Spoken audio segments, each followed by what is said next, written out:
Hello everyone. Happy Bastion of Hope release week. It has been a great one so far. I considered streaming yesterday on the day, but decided it was better to split things up because I still have a lot of Drakkenheim to do. And so splitting my time here and carving out a little bit for Bastion. So today we are going to walk through a bit of the Bastion of Hope campaign frame that is now available on DriveThruRPG, itch.io, and Heart of Daggers. I am going to talk a little bit about excuse me, my process and thoughts in developing this frame, which has been this setting I've been working on off and on for a few years now, actually. And it's really cool to finally have kind of a retail polished version of it that's now out in the world. And I am also excited to build on what is here with more support for that setting because I have a lot of ideas of things to do with it. And I think that one of the best ways that I can support Daggerheart players using this setting is to both have a campaign frame version and to have adventures, adversaries, location information, and things like that, so that people can engage with Bastion of Hope on the level that they are interested in doing, because everybody approaches the game differently and different people want more or less support material. And something that I've definitely been hearing from Daggerheart players is that at minimum, a vocal minority of players really do want more adventure material and support than just a campaign frame on its own. So that's why we're going to do what we're going to do today. Today, as always, pointing down here, this video is not official content of Darrington Press or Critical Role. We are going to be using material that is using the community gaming license, or the CGL.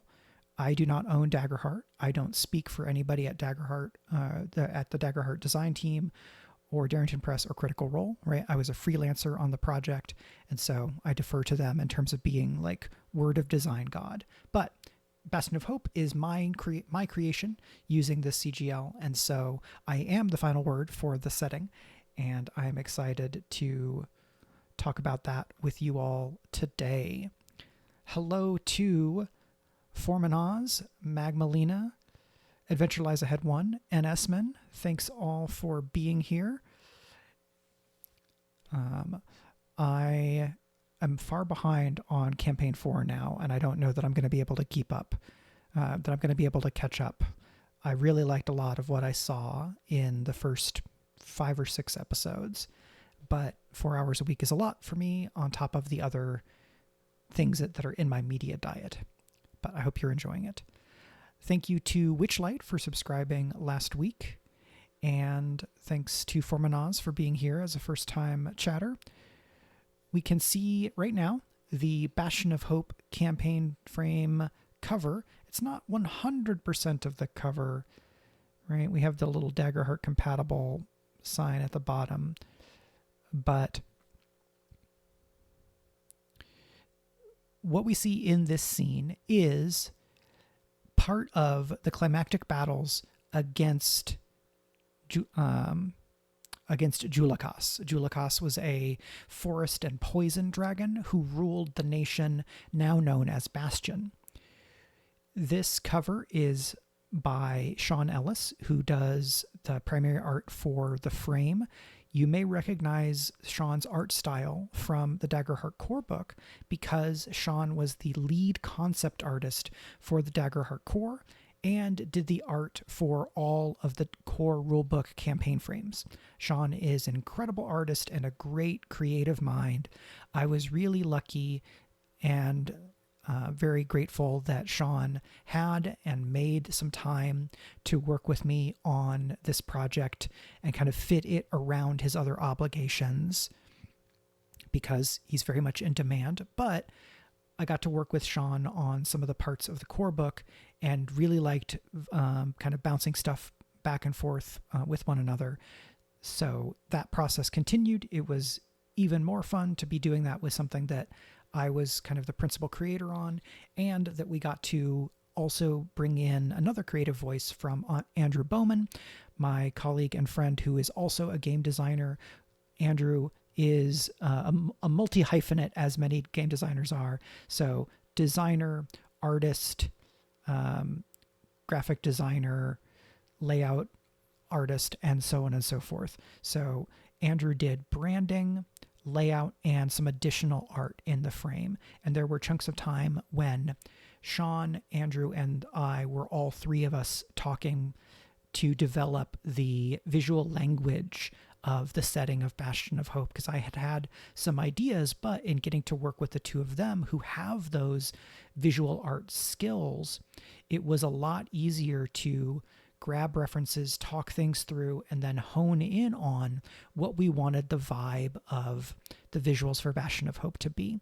And you'll see here that this cool title logo for Bastion of Hope is created by Andrew with one of the obelisks, right? That I in Bastion is one of the obelisks that siphon people's magic away.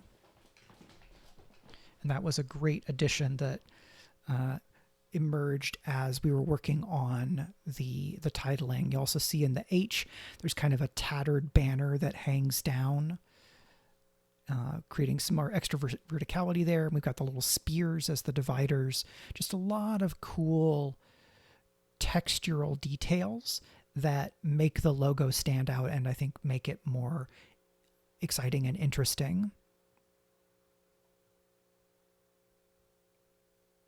Ennisman says, Poison Dragons are my favorite. They are really cool. I had a great time doing I've had a great time doing dragon design in terms of creating Daggerheart or Daggerheart-compatible stat blocks across several different projects, and it has never been anything less than really fun. I don't know that I will stat up Julikas for future Bastion materials because she is already dead and has been vanquished, but I would not be surprised to see stat blocks for the other dragons that are referenced in this main frame, in the campaign frame. So we're going to scroll down now.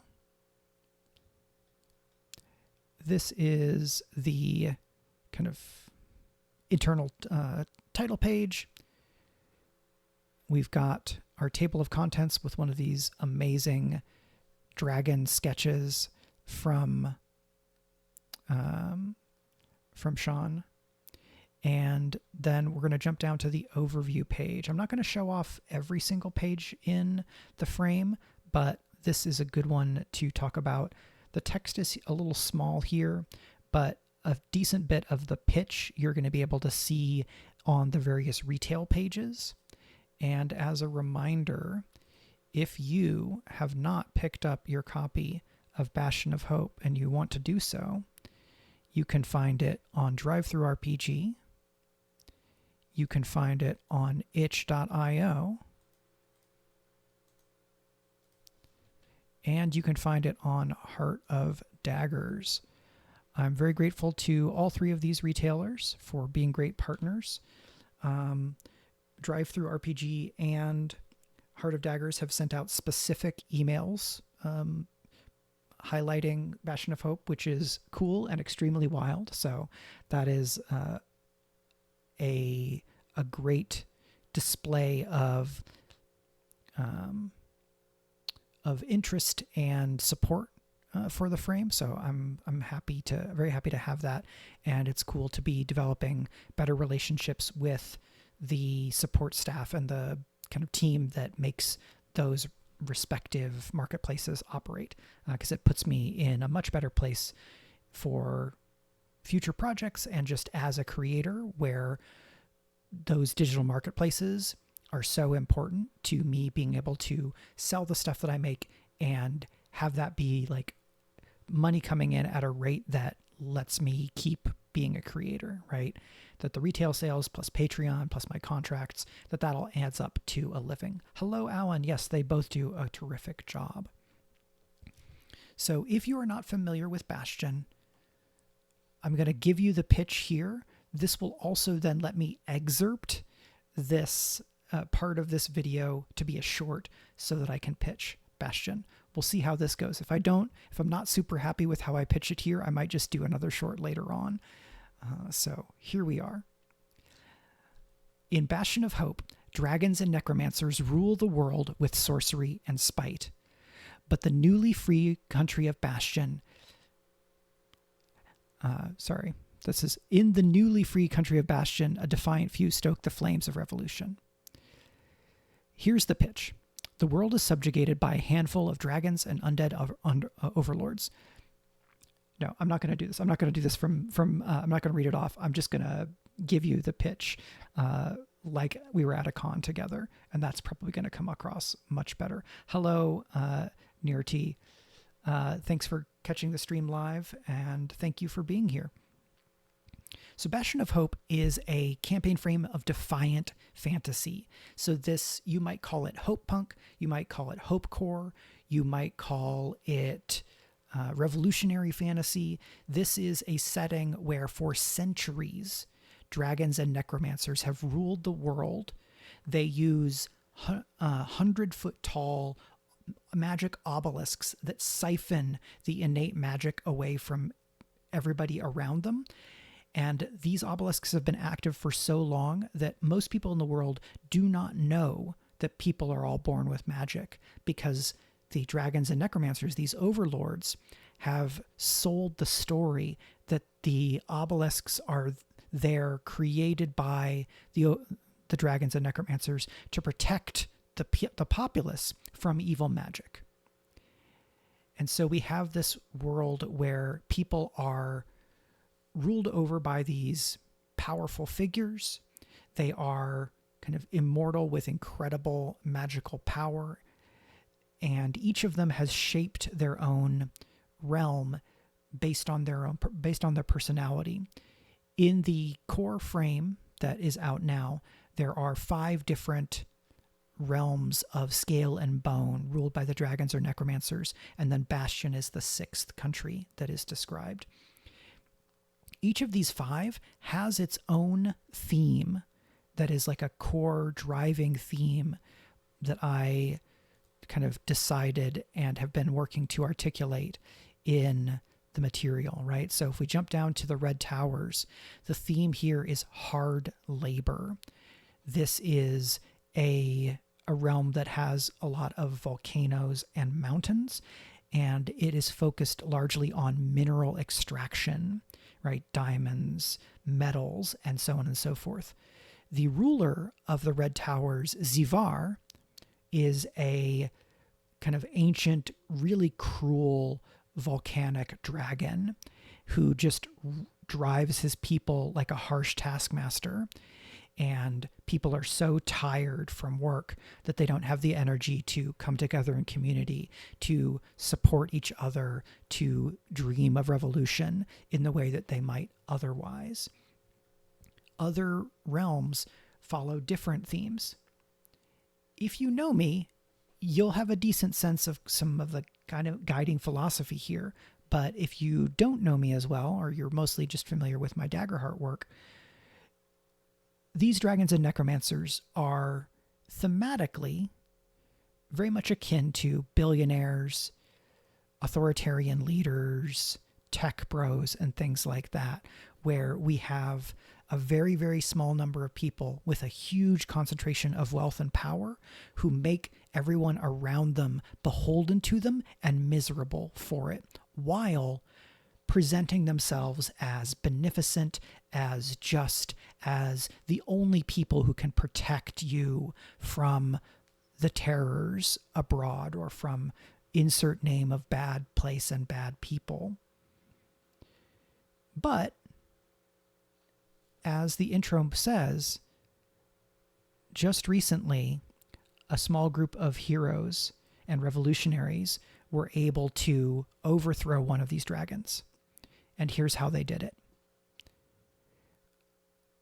The reason the dragons took over is that the original gods who created the world agreed together to form a magical pact of non-interference where they pooled their power to make a barrier, and beyond that barrier, and basically they would keep themselves on the other side of that barrier where they couldn't have a direct impact on comings and goings on the world, as a way effectively of preventing a divine civil war or something like that.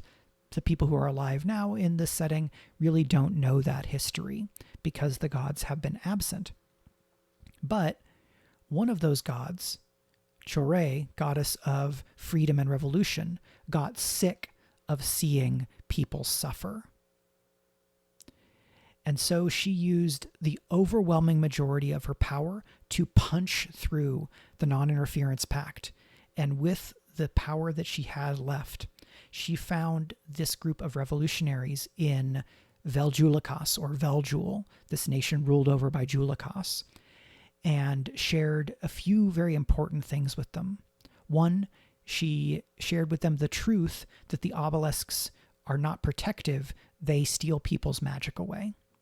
Two, she gave them a portion of her divine power, naming them Chainbreakers.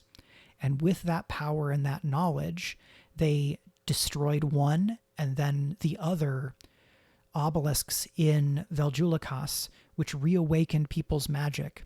They rallied many of the people of this country and joined/built a revolutionary action, which freed the country from Julikas and ultimately led to her death. But now there's no dragon or necromancer on top. It's just the people of Bastion figuring things out together and taking care of one another. The other rulers, the dragons and necromancers, are not cool with this idea, because once you learn that it's possible for people to self-govern, to have a representative government, to live a different way, that kind of information spreads quickly. And so what we have at the starting status quo for Bastion of Hope as a campaign frame is we've got this one free country that is very much a fledgling nation, surrounded by enemies, struggling to find its feet. But to answer Jota's question, many of the original Chainbreakers died in the revolution. And so your player characters are members of a new group of Chainbreakers chosen by Chore, this goddess of freedom and revolution. And that's where we get our cool divine boons mechanic, which I'll talk about a little bit later. Hello also to Jaybird Things. I'm glad you made it. Forminaz, the power structure analogy is extremely part of the thing here, right? We have in our tone and feel defiant, heroic, tense, uplifting, themes of authoritarianism, community, isolation versus interdependence, and revolution. I'm not screwing around with this campaign frame. It is, to the best of my ability, a kind of leftist, revolutionary, anti-authoritarian setting toolkit for people to be able to play stories of revolution, kind of interdependence, anti-authoritarianism, and so on, through the lens of heroic fantasy, right? This is not a setting where one of the dragons is named for, I don't know, the President of the United States. We have this thematic landscape, but we're engaging with it at a bit of a remove, using the tools of fantasy so that the villains are not literally billionaires like we have in our world. They are immortal hoarders of wealth. Close enough for government business and way more interesting to fight because they have big wings and fire breath.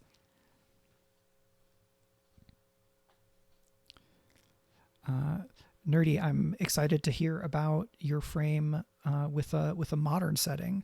I've seen a couple of modern or cyberpunk campaign frames for Daggerheart, but I think there's a lot more space to work in that. There's a lot more space to work in, which is very cool. Hello, TTRP James, I believe, or TTRPG Games. Welcome to the chat. I think I recognize you from Blue Sky, ? Patreon? We are many of us in many places. Yeah, vampires as an analogy for the rich is definitely a strong thematic trough to plow. Some of the details, maybe that's where things get trickier. So in Bastion of Hope, we have a strong overarching threat and challenge where Bastion as a country wants to survive. It wants to remain free.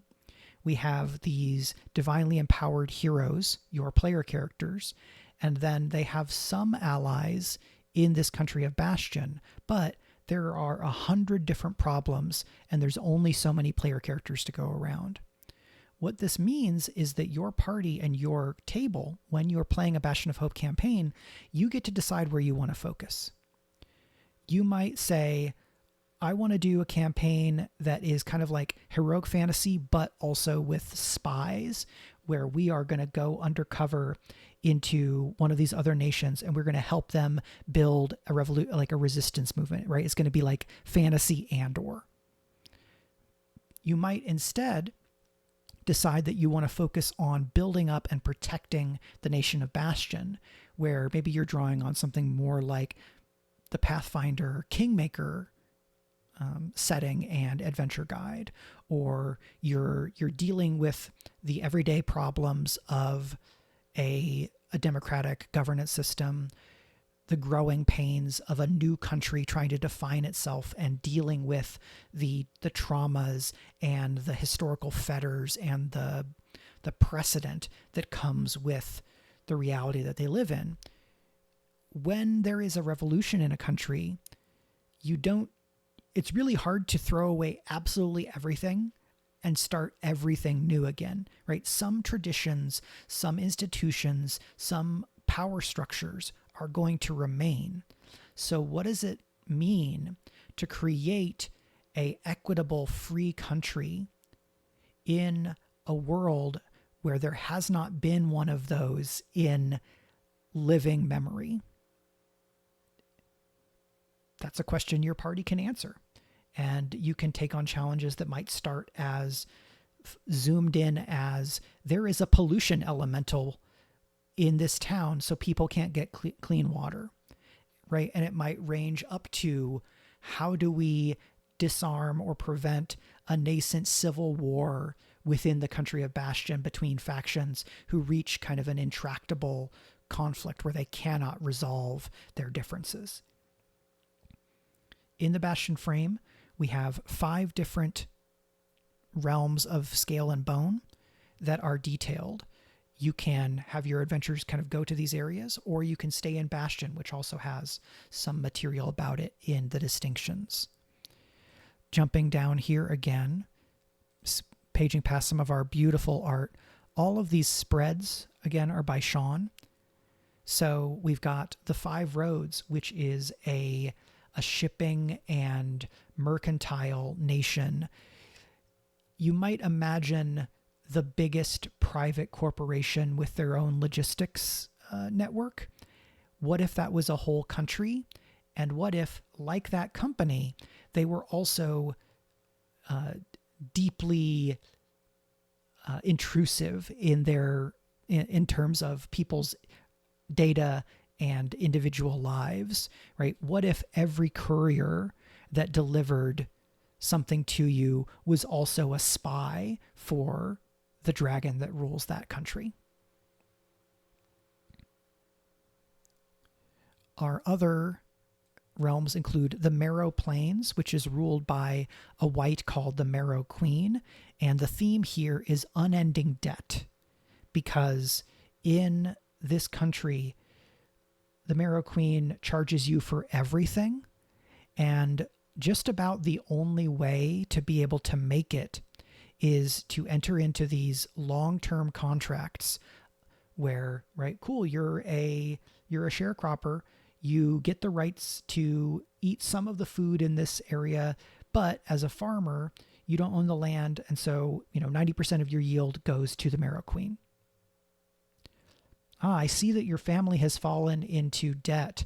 Well, I see that you are ill and you're probably going to die pretty soon. So if you extend your contract to Sharecrop beyond your death and allow the Marrow Queen to resurrect you as an undead worker with an indefinite period of indenture, well, she is graciously going to provide a certain stipend to your living relatives. And so this is a realm in which debt goes beyond death. Debt is intergenerational. The trauma of debt and how it ruins lives is intergenerational, because if you die with debt, that debt is passed on to your family. And so people get ground down more and more and more. So this country just runs on undead contract labor, right? Every one of these nations has a strong sociopolitical theme that you can investigate in your campaign, engaging with it.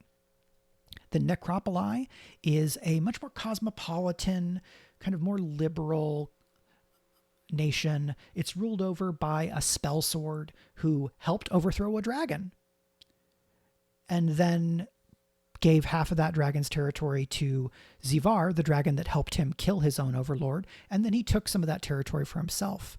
So Jevin the Wrathful, this lich, he is reasonable. He's not a brutal tyrant.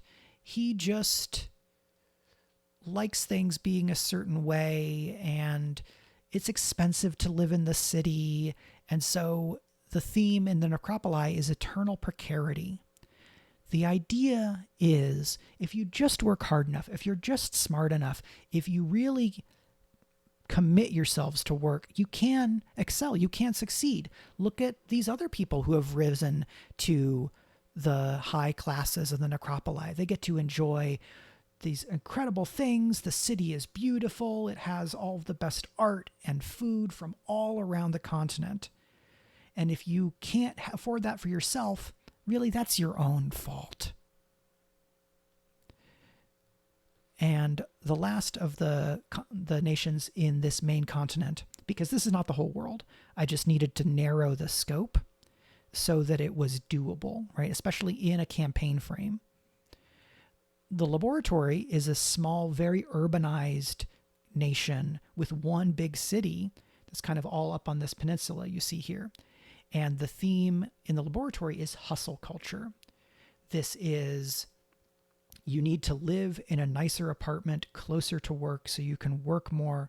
And if you work more and you put in the time and you help the lightning dragon Frizek, who rules the country, continue his magitechnological innovations, it's going to pay off. It'll pay off any day now. Yes, you're working 16 hours. Yes, you barely see your family, but you're just one good reporting period away from getting that promotion, and then you'll get a bigger apartment. You'll get some time off. It's definitely not a metaphor for certain types of corporate work culture and the tech industry. But the thing with each of these nations is I've tried to have a strong thematic through line, but to not get so narrowed in on only one particular interpretation that you can't bring different things or interpret and adjust these different nations and their settings to some different vibes, right?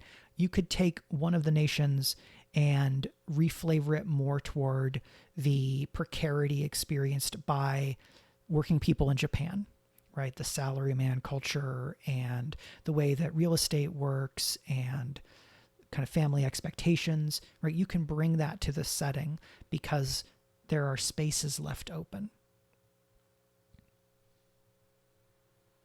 So that's the setting overview. Something I want to hit real quick before we dig into some other stuff is I want to talk a little bit about the divine boons, these Chainmaker boons. This is the main new mechanical element in the frame, though there are some other ones, including some new Magitech kinds of weapons, like a rod rifle or wand pistols or Magitech frames that are like Alien 2 power loader kinds of frames, but powered by magic. Your player characters in a Bastion of Hope campaign are chosen as Chainbreakers, but they don't get these new magic powers until tier 2, right? That's level 2. So over in the scope of your overall campaign, it's going to be really early, but what having the boons kick in at level 2 does is it keeps the beginning of Daggerheart, right? Your first few sessions, it helps keep that more streamlined, more simplified, creates a smoother on-ramp for your group, and it lets you explore and fill out your characters a bit more so that when you hit tier 2 and the GM asks you, what heroic quality or heroic virtue does Chore see in you? Is it bravery? Is it camaraderie? Is it your fortitude or your insight? Or does she celebrate your righteousness in battle against oppression? At tier 2, you pick which of these virtues is kind of recognized and exalted. And then at each tier, you will get a new feature based on which virtue you, right, which of the boons you have, right? If you have the boon of bravery, then at tier 2, when you make a reaction roll once per session, you can re-roll your hope die and take the new result. At tier 3, if you have no hope, once per long rest, gain 2 hope. And at tier 4, when you roll with fear, once per rest, you can mark a stress to change it into a roll with hope instead. So each of these virtues has its kind of feeling and mechanical lane. And then you get these 3 different features as you go up in tier. There are 5 of these boons. And generally a party in Daggerheart is going to be 4 or 5 PCs, right? If you have 6 or more PCs, you're going to end up with duplication, or maybe you do a very Daggerheart thing and you write up the boons for a 6th heroic virtue for that 6th player character, or you work with your party and you come up with different boons so that it feels really specific to your player characters, right? I landed on 5 because it felt like a good number to have some differentiation, to not go too overboard with lots and lots and lots of different things, and to make it more viable to like make play material for this as I can continue to develop and publish stuff for Bastion of Hope. I have plans for way more Bastion of Hope material. I can't talk about them just yet, but I really like this setting, the response, especially on Patreon, right? Because my patrons have been getting preview material, and patrons at higher levels have had the full text for several months and the full PDF for a couple of weeks now. And the response there has been great, and the response publicly has been great. So I want to keep on doing more stuff for Bastion. I have a lot of things on my plate, right? I have to finish Drakkenheim. I have an environments book I want to publish. I want to put out more Menagerie of Mayhem books and things like that. So part of what I'm going to need to do is build partnerships so that I'm not having to do all of the publishing work for all of these projects, right? Drakkenheim is with Ghostfire Gaming. That's a great way of doing things. I'm the contractor there, providing material, and they're publishing. But for my own stuff, I'm also going to want to build more of these relationships. And I've been working on that, and there will be more news on that in the coming weeks and months. So, Foreman Oz says, I need to forcefully push those overlords so bad. I am so excited to hear about the fights that Bastion of Hope parties have against these overlords, because just in developing them in these shorter forms, I have come to truly hate all of them because they are terrible people, right? I have put qualities that I despise in real world oligarchs and tyrants into these fictional beings so that people can beat the out of them. And that's going to make me really happy. Okay, so we've shown off some material. I am going to scroll back up to the top here. So if like this scrolling would give you motion sickness or something, just look around, look away for a few moments. Okay, here we go. So we're going to come back to this lovely cover.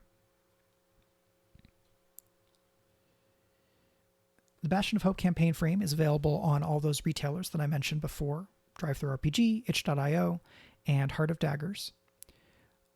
I also previously, and most of you probably know this, have published a book of Daggerheart-compatible adversaries called Menagerie of Mayhem, the first volume of this. Menagerie number 1 is on all those same retailers. And so what I'm going to do is, if you are here live in the chat and you are interested in winning a copy of either of those, right, the PDFs for Bastion of Hope or the PDF for Menagerie of Mayhem, go ahead and type the word, no, that's, having exclamation mark and then L is bad because it looks too similar. So let's just do exclamation point book. If you already have both of these, I can offer you any one ebook of any of my fiction, or I can give you a download key for Menagerie or for Bastion that you can then pass on to a friend. So we're going to give this another couple minutes so that if folks are, you know, watching the stream on a little bit of a delay, or you're watching while you're working, which is a thing, and I don't judge at all, or if you are not kind of at a keyboard but you do know that you want to enter, right? I'm gonna try to accommodate all of these different options. I'll give the cutoff, right? And then when I hit it, I'm gonna go to a online dice roller and roll a D however many based on the different numbers, the different number of people who have entered. And then that person, I will kind of talk in Twitch whispers to figure out how best to give them that book. A DX, indeed. Hello, Sir Azu, I'm guessing is how that name is, because I know an Azu.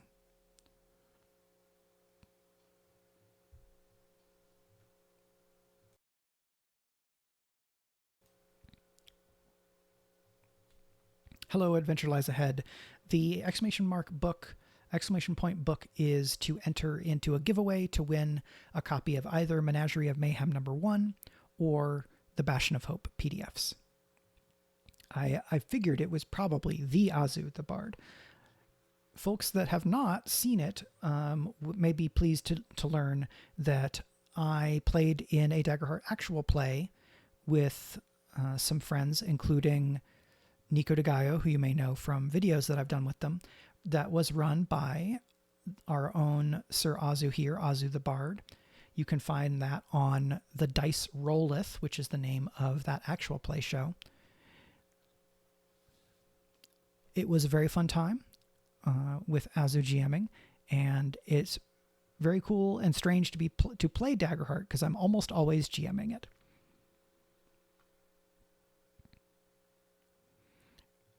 Okay, we're gonna give folks one more minute. So when we get to 46 past the hour, or 14 till, I'm gonna cut it off and roll my DX.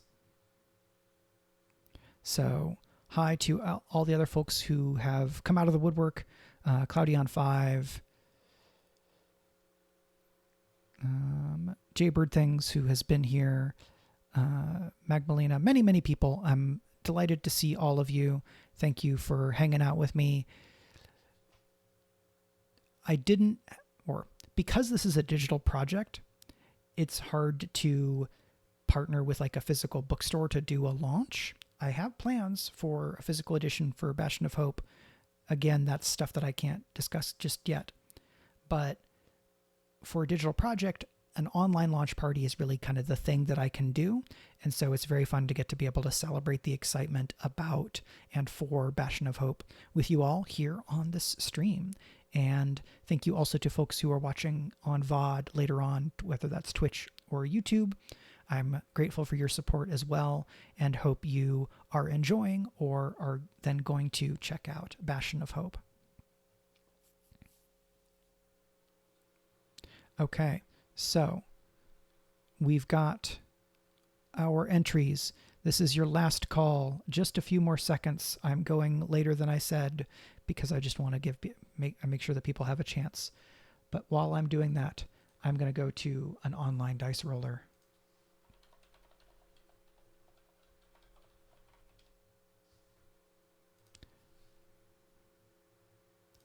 Great. I found one that has a number of sides option, so I can enter my DX however I need to. Okay, let's count our entrances. 1, 2, 3, 4, 5, 6, 7, 8. Okay. I'm going to roll a D8. Here we go. Drum roll, please. Okay, so that is going to be 1, 2, 3, 4, 5. Cloudy on 5, you are the winner of this giveaway. So I am going to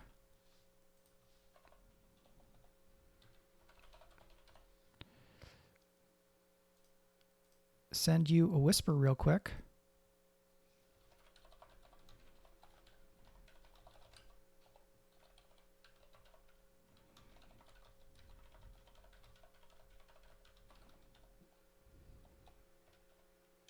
So I've sent that whisper. No, Twitch is being weird.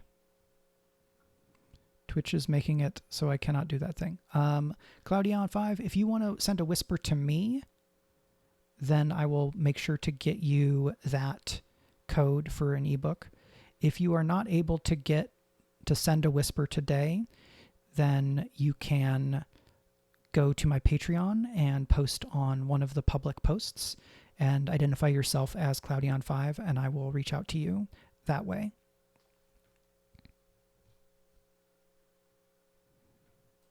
Okay, I see a message from you, so I will follow up on that after the stream and get you all set with that prize. Thank you to everybody for entering. It's fun to have a giveaway and to gather our excitement and see what we can do from there.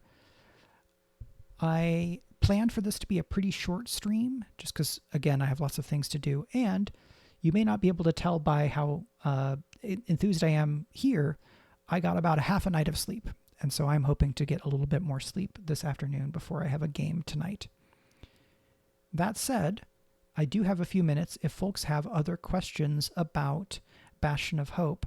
If it's things that I've already figured out, I can share some answers with you. If it involves elements that I haven't sketched out or decided for the setting, then I may kind of leave it a little bit more open or gesture towards some options. I'm going to refresh the links for Drive-Thru, Itch,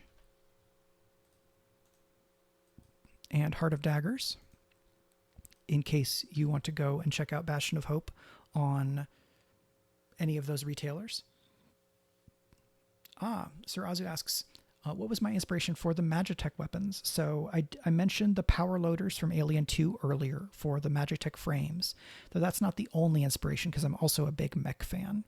I watched the Robotech anime when I was very young, right? This was Robotech, not Macross, because Robotech was what was on TV in the US where I was when I was that young. The other inspirations are things like Thamapunk or Manapunk, right? Where you have obviously magical things, but then they're framed in maybe more a technological fashion, or they are integrated with technology. So that border between Thamapunk and Magitech, a lot of my inspirations and touchstones for Magitech are from the Final Fantasy video games. So for Bastion of Hope, I'm especially thinking about and drawing on Final Fantasy VII and Final Fantasy XII, right? The two of them for me are on the opposite sides of where Magitech works, right? In Final Fantasy VII, this is a setting that's very science fiction-y, but then there's magic and we have Magitech.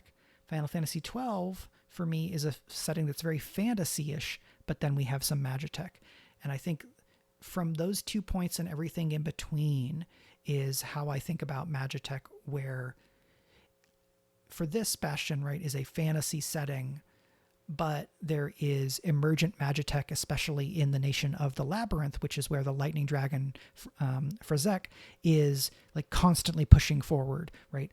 Progress at any costs, iterate, move fast, break things. Definitely a saying we've never heard anywhere before. Super not caring about any consequences from technological development because we must make progress. That's Frazek's vibe.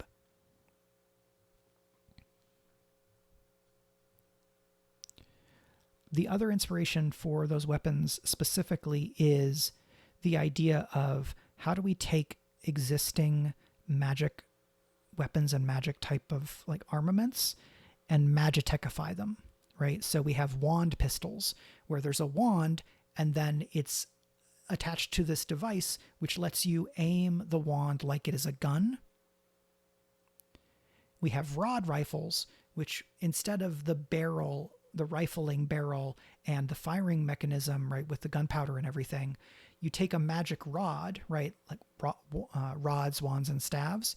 You take a rod as where the barrel would be, and then you have a stock so that you can do that long range aiming for precision. So that's kind of the thought process in developing those. I have some art for these, which I'm going to flick down to really quick. So you are warned again if you want to look away from the scrolling screen.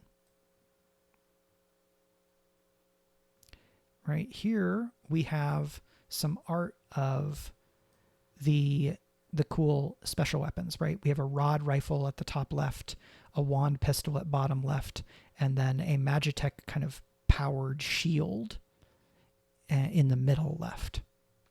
So that's all of those. Formanaz asks, Jota has a question earlier, so let's do these in order. Is the world of Bastion bigger than the Six Nations? Yes. Are there more rulers to defeat, or is something else going on? There are more dragons and necromancers elsewhere in the world. I am leaving that vague for now so that I can focus on this one continent and build out some material for it first. But I definitely have left myself the room to have maybe some different paradigms or status quo elsewhere in the world within that overall frame of rulership by dragons and necromancers, right? That the immortal overlords approach. And I'm going to leave it there in terms of detail because I don't want to get ahead of myself. Formanaz asks, do you think the boons will naturally gravitate towards some classes, or are they more like a one-size-fit-all approach?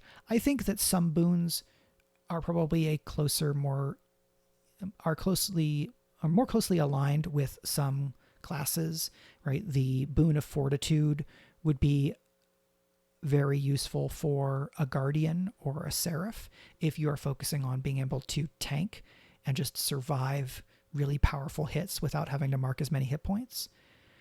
Some of the boons, like the boon of insight, are a little bit different, right? They're more about information gathering.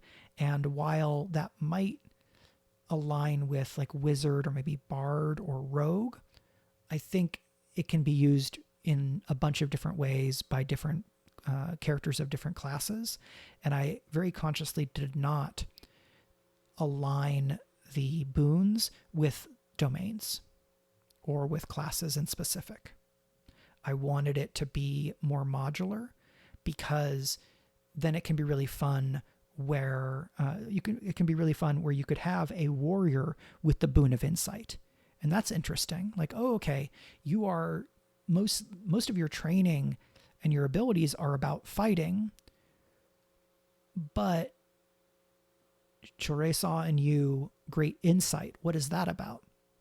And because the boon choice is the player's, not the character's choice, this is a way for players to set themselves up for some interesting character arcs, right? If a character gets a boon where they feel like they don't deserve it or that it isn't who they are, that can give the player some interesting ground to investigate or play along for character development of their PC.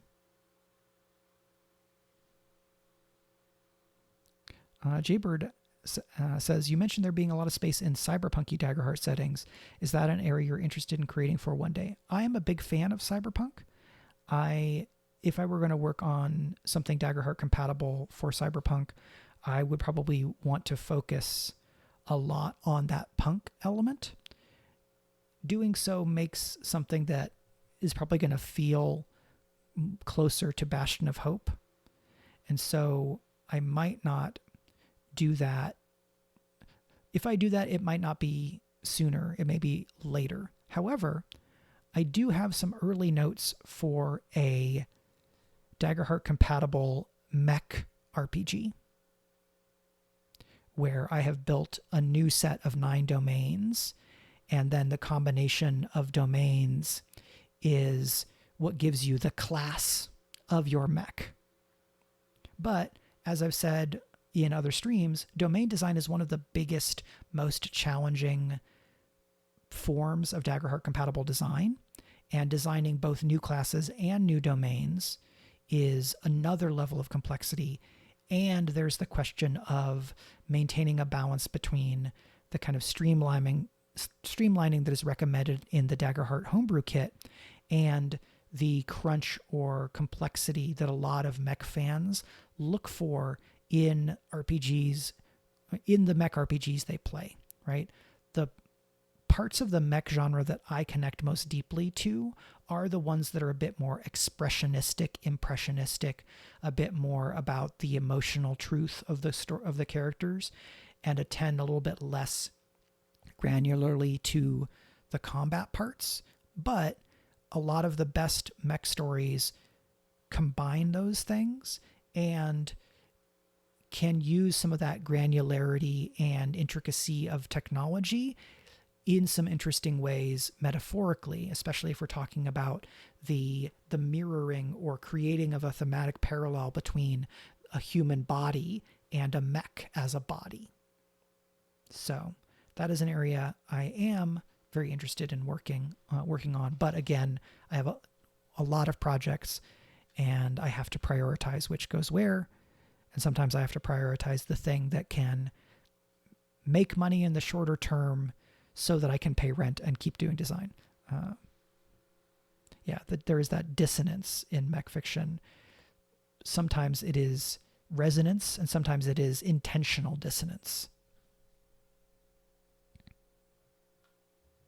Sarazu says, these boons could also be a beautiful tool to create wacky character combos like a tank frontline sorcerer. Absolutely. If you want to make a Gish, right, a spell sword kind of a character, you could definitely look at sorcerer, wizard, warrior, and then take a boon that complements that.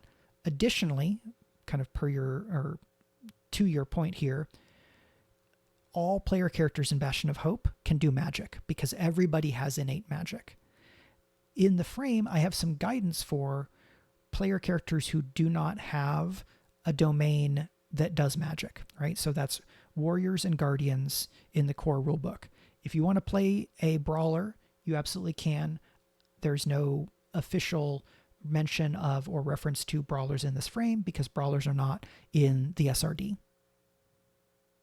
But you get to investigate like, oh, okay, what is it like to be a warrior who does magic? Right? The warrior class, but you do magic because everybody does magic. So that's about 1 hour on Bastion of Hope for our launch party today. Nesman says, I feel like this frame could be really cool flavored like Final Fantasy VII. Absolutely. I think you could take it that direction. If I were going to make that kind of a frame, I'd probably also go farther to do materia design. And I think that could also be really interesting. The nice thing about the CGL and the way that Daggerheart was designed is that I feel like a lot of the things that people go, oh, I'd love to design for X or design something that supports Y. There's enough design grammar and infrastructure that people can start from a good place and then go and build out in the directions that they want. So that is all very cool. Claudion says, just picked up Bastion, gotta support. Thank you so much. I will follow up with you and get that PDF, get the other PDF for you. And I want to say thank you again to everybody who's here. Nesman, Cloudion5, Jaybird Things, Sir Azu, Nerty, Formanaz, Jota Pe Corvuja, Rafe Langston, TTRPJ Games. Sorry. Trying to go through everything to catch everybody. Adventure Lies Ahead, Magmalena. We got Nesman. And I think that's everybody. Alan Tucker. Thank you to everybody who was here. Adventure Lies Ahead 1. If you're watching later on the archive, thank you also. And if you want to pick up your copy of Bastion of Hope, you can find that over on DriveThruRPG, itch.io, or Heart of Daggers. And you can find other Daggerheart-compatible work of mine over at my Patreon, patreon.com/MichaelRUnderwood. That's all for me for today. We're going to jump back here. I will see you all next time.